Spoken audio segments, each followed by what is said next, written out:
One evening, as twilight fell like a shroud, I journeyed home from school. The train was nearly empty, its quiet hum blending with the music from my headphones as I gazed through the smudged glass. The city blurred by, a smear of headlights and shadows.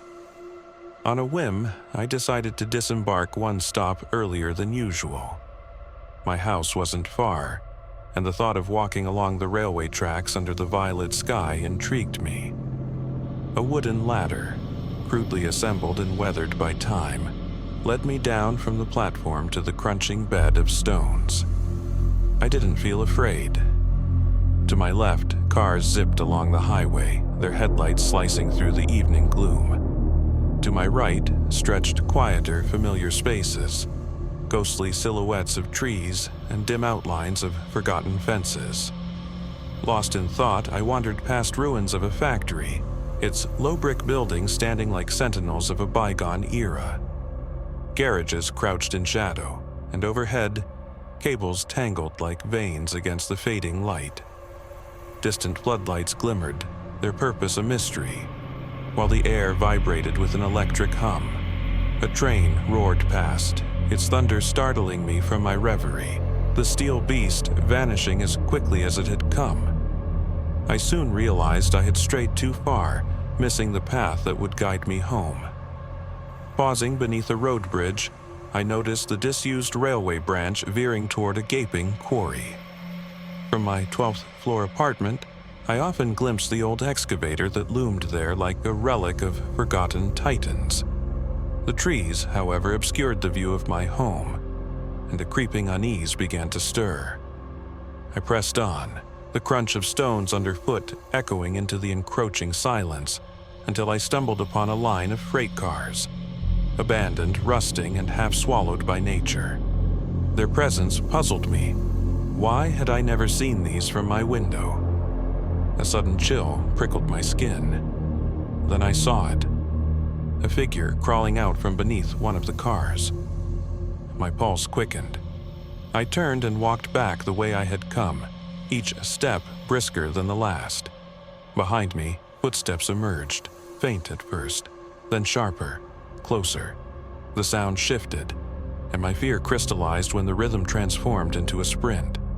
Adrenaline surged as I broke into a run. The stones shifted treacherously beneath me, but I didn't dare slow. Suddenly, a voice, disconcertingly calm, called out behind me, "Stop! You dropped something." The words struck like a command. Against all instinct, I halted and turned. A man approached, short, chubby, with thinning, greasy hair. A flashlight dangled from his overalls, illuminating the gnarled features of his face. He adjusted his glasses with one hand and extended the other toward me. In his palm lay a stone. "This is yours," he said, smiling. "You dropped it." His voice was warm, but something about the way he lingered, the way his lips curled into that unbroken smile, filled me with dread. I didn't think, I bolted. His fingers grazed the strap of my bag, but I tore free, hurtling through the darkened undergrowth. The air whipped past my ears, masking his pursuit, but I knew he was there. The bushes behind me rustled with his uneven strides, a sound that became more monstrous with each heartbeat. When I glanced back, he was bounding, his movements grotesque, his arms flailing like lifeless rags. He shouted again, his voice now distorted. "It's yours.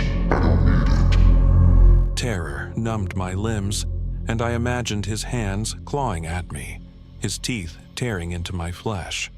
My breath came in ragged gasps, the taste of iron pooling on my tongue. My house appeared, a beacon through the trees, but still distant. I pushed harder, my muscles burning. Finally, I burst onto the familiar path, sprinting the final stretch to my door. I dared a last glance. He was gone. Inside, I locked the door and leaned against it, trembling. The apartment was silent, my parents working the night shift. I sat before the TV for what felt like hours, the glow of the screen doing little to calm my racing mind. Eventually, exhaustion claimed me, and I fell into a fitful sleep. Morning brought clarity, or so I hoped. With binoculars, I scanned the railway from my balcony. The freight car still sat there, stoic and immutable, as if mocking my disbelief. I descended the stairs, but at the bottom, by the elevator, I saw it. A stone. Its jagged surface gleamed faintly in the morning light, a perfect replica of the one I'd seen in his hand. I didn't touch it. My courage dissolved, and I retreated to my apartment. That night, as I peered out from my kitchen window, I saw a flashlight beam sweeping beneath the first-floor windows. It moved slowly, methodically, searching. I no longer look outside after dark,